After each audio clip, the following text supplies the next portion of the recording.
waste. And for landfill sites, we have two kinds of bacteria. You have the aerobic and the anaerobic bacteria. The anaerobes would decay, would break the organic component of the waste, and with the oxygen, while oxygen is there, and they break them quickly into soil. So with those insects, they help degrade the waste into fertilizers. So without those insects, without those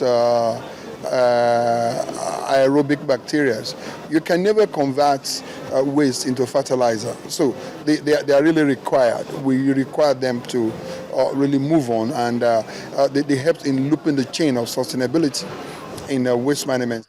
Again, a recent study by the Entomologists Society of Nigeria and the UN FAO shows that insects could be the food of the future. They have high contents of protein and minerals. They are abundant, they're easy to reproduce, and they're already being eaten by more than 2 billion people worldwide. Research also reveals that activities of insects can improve farmers' yield. From correct identification of insect pests that will create problems, not only in our Nigerian agriculture, but also insect pests that affect human beings and their property. We need to know them, because identification must precede control and management. However, in spite of all their positive attributes, some insects can cause problems. Unfortunately, most people are more aware of the few insects that cause problems than they are of the many beneficial ones. You have the predators. Those ones help us to control other insects. You call it biocontrol agents. You have the parasitoids. The parasitoids in that after they have fed on the host dies before they emerge. Then you have the parasites, those that live in and are able to survive, thrive well. But most times it's the parasitoids you have. Those are biocontrol agents. We have a pest that attacks maize, Trostephanus truncatus. That first was discovered in Togo and moved to Tanzania and came to Nigeria. Today we have it, but we have been able to contain it. For their importance to humans, entomologists have advocated a national natural museum to conserve and protect the different species of ants in the country.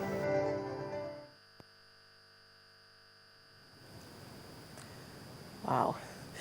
Now to other health stories. It takes a minimum of 2 hours and a maximum of 5 days to show its signs, but when it does, it can be fatal. Several lives have been lost to cholera in the past months. On our focus on health tonight, our correspondent Yomi Otaigbe looks at the causes and prevention of this acute diarrheal infection.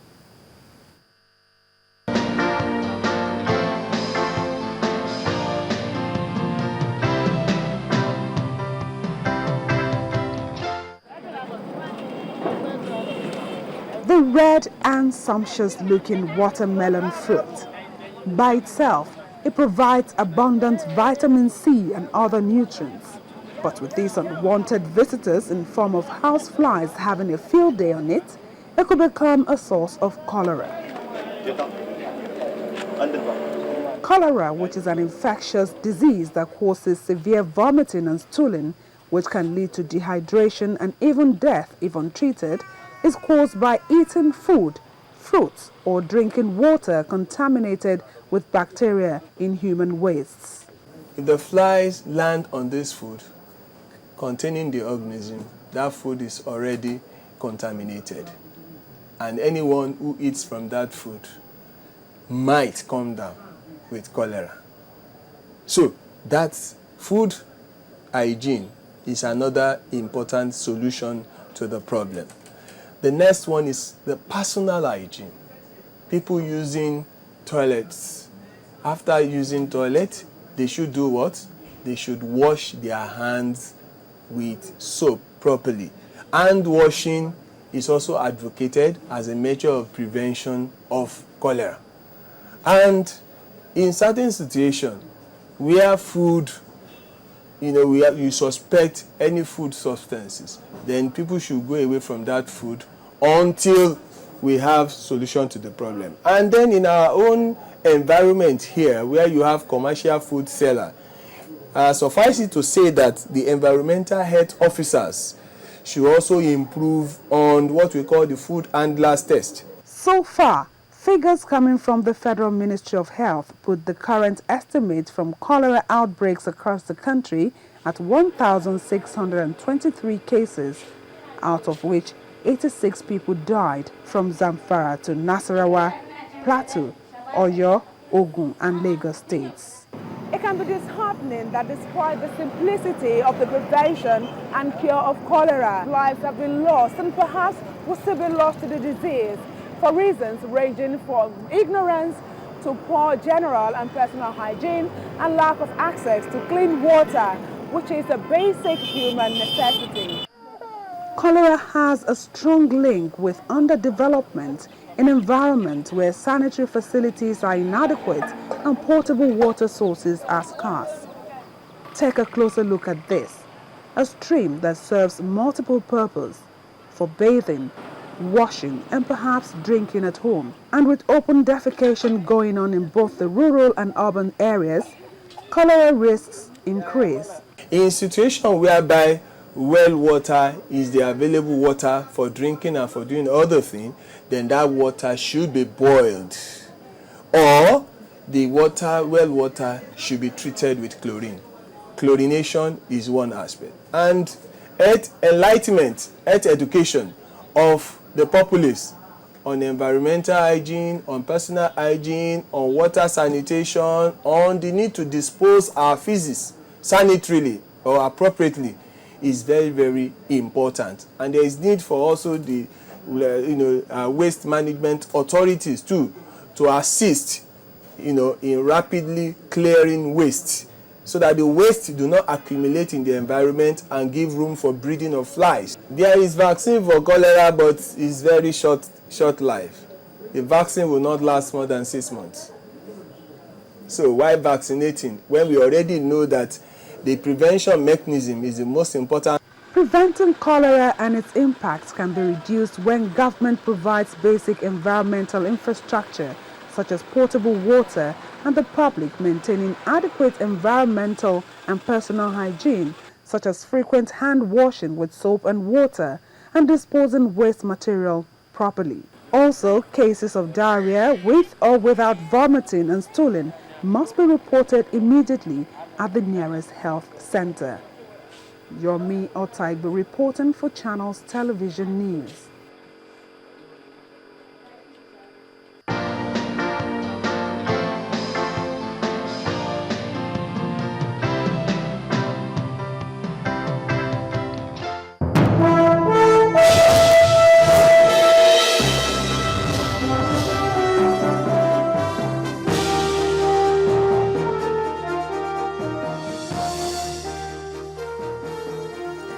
It's time now to check in on the day's business. Here's Morocco. Well, thank you, Amara. Now, the necessary mechanism has been put in place to protect the Nigerian economy from external shocks in the event of sudden capital outflow. This is according to the Deputy Governor of the Central Bank of Nigeria in charge of economic policy, Dr. Sarah Alade, during the presentation of the IMF's regional outlook on sub-Saharan Africa in Lagos. Dr. Alade also stated the fact that the Apex Bank has been able to maintain price stability since the beginning of the year. We have achieved price stability in the sense that inflation, which we try to ensure that inflation does not rise. Inflation has been falling and it's falling to single digits consistently since the beginning of the year. The capital inflows is definitely one of the things they have highlighted, and we are not the only ones. There are other within the sub-region. We've all had capital inflows, and the concern is if there's sudden reversal in these capital inflows, it will destabilize the economies. But we have put in place adequate monitoring mechanism to make sure that when the reversal comes, that we are able to still stand. We're talking about electricity now. Forte Oil PLC, formerly known as African Petroleum, has promised to increase the current capacity of the 414 megawatts of Geregu power plant to over 600 megawatts in the short to medium term. Forte Oil is one of the companies that were formerly handed over full operational control of some of the power plants in Nigeria yesterday by the federal government in a brief ceremony in Kogi State. Now, Forte Oil PLC acquired Geregu as part of its diversification from its primary business of petroleum products marketing, and said the optimization will be a demonstration of the company's commitment to help bridge the current power deficit in Nigeria and help actualize the expectations that Nigerians have of the power sector.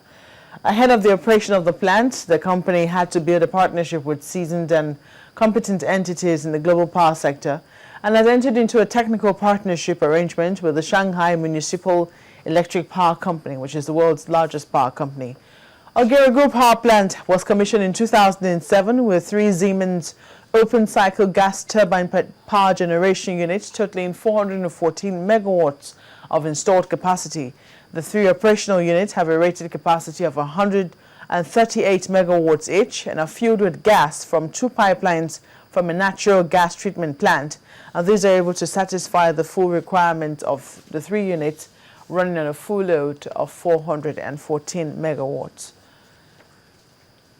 Now, in other news, yields on Nigerian bonds are expected to edge lower next week as local and offshore investors' appetite remains healthy. And reports say yields will drop slightly next week owing to sustained demand pressure from some offshore investors and local fund managers. Yields have declined steadily this week. The yield on the June 2022 bond fell to 12.31% on Friday compared to 12.8% on Monday. The April 2017 paper was at 12.43% against 12.59%, and in June 2019 was trading at 12.41% compared with 12.71%. Nigeria's central bank will issue 99.83 billion naira in treasury bills on November the 7th. And taking a look at the local bourse, a turnover of 1.713 billion shares worth 16.473 billion naira in 22,925 deals were traded this week by investors. The NSE All-Share Index gained by 0.81% to close on Friday at 37,765.82. Similarly, the market capitalization appreciated by the same percentage to close at 12.067 trillion naira. 38 equities appreciated in prices during the week, higher than the 30 equities of the preceding week. 44 equities depreciated in prices, lower than 49 equities of the preceding week, while 115 equities remained unchanged. And a quick look at the commodities market. Oil prices fell broadly on Friday, heading for a large weekly percentage decline as a strong dollar and ample supplies outweighed concerns about a drop in Libyan crude exports. U.S. crude oil futures sank to the lowest since late June, while Brent was on track for one of its largest daily percentage losses in more than a month. An industry report showing the U.S. manufacturing sector expanded at its fastest pace in 2.5 years in October strengthened the dollar, which weighed on oil prices. Now, dollar's strength makes commodities priced in a greenback more expensive for overseas investors. And that'll be all on business news. Amara will be back shortly.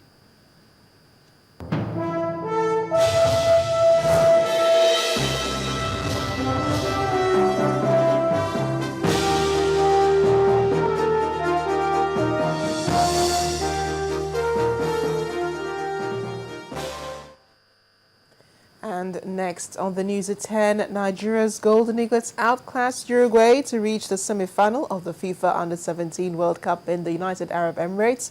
Catch the details in sports news when we return. To stay with us.